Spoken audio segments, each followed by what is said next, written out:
সুবল বৈরাগী শ্রী রাধা কৃষ্ণের নামে গাইছে গান। আগামীকাল জগন্নাথকে তার মাসির বাড়ি থেকে নিয়ে আসবে তার নিজ বাড়িতে, তাই শ্রীকৃষ্ণের নামে ও রাধার নামে চলছে অনুষ্ঠান গান। রাধাকৃষ্ণ এই নাম দুটি কেউ আলাদা করতে পারবে না। রাধাকৃষ্ণের প্রেমে ছিল অনেক শৈশব থেকে। যখন কৃষ্ণের 8 বছর বয়স ছিল তখন কৃষ্ণ বৃন্দাবন চলে যায় এবং প্রেমে পড়ে রাধা। কৃষ্ণের বাঁশির সুরে শুনে বৃন্দাবনে বাঁশি ও অনেক গোপী কৃষ্ণের কাছে ছুটে চলে আসতেন, কিন্তু সবার চাইতে কৃষ্ণের বাঁশির সুরে মুগ্ধ হয়ে যেতেন তিনি আর কেউ নয়, স্বয়ং রাধা। রাধার সঙ্গে তিনি উপভোগ করতেন। রাধাও তাই। প্রেম যে বয়স মানে না সে তো কৃষ্ণই দেখিয়ে গিয়েছেন। রাধা তার চেয়ে কৃষ্ণের চেয়ে 5 বছরের বড় ছিল, তবুও দুজনের প্রেমে পড়েছিলেন নির্দ্বিধায়। তবে রাধা কৃষ্ণের আলাদা হয়ে যার কারণ কঠিন এক পরিস্থিতি। বৃন্দাবন থেকে কিছু দূরে বর্ষণা গ্রামে রাধা বাস করতেন।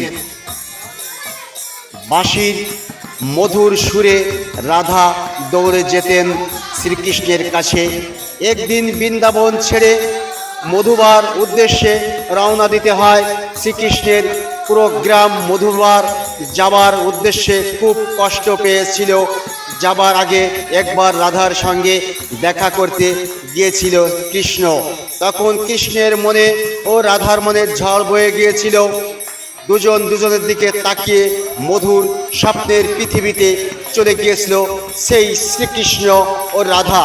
আজ সেই জগন্নাথ দেব তার মাসির বাড়িতে যখন এসেছে তখনই সেই শ্রীকৃষ্ণ ও রাধার নামে চলছে অনেক গান বাজনা, অনেক কিছুই।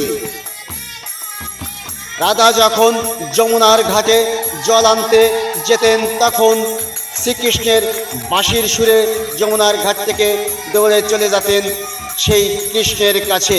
কৃষ্ণের বাঁশির সুরে পাগল হয়ে যেতেন রাধা। এ তো সবারই জানা যে রাধার বাঁশির সুর শুনে পুরো গ্রামবাসী পাগল হয়ে যেত, এবং রাধা তো তার চাইতে অধিক পাগল হয়ে সেই কৃষ্ণের কাছে ছুটে যেতেন। কৃষ্ণের প্রেমে পড়েছিল। প্রেম তো কোনো বাধা মানে না, প্রেম তো কোনো কিছুই মানে না। সব কিছু উপেক্ষা করে সেই কৃষ্ণের কাছে চলে যেতেন রাধা। রাধা যে বড় প্রেমে পড়েছিল সেই কৃষ্ণের,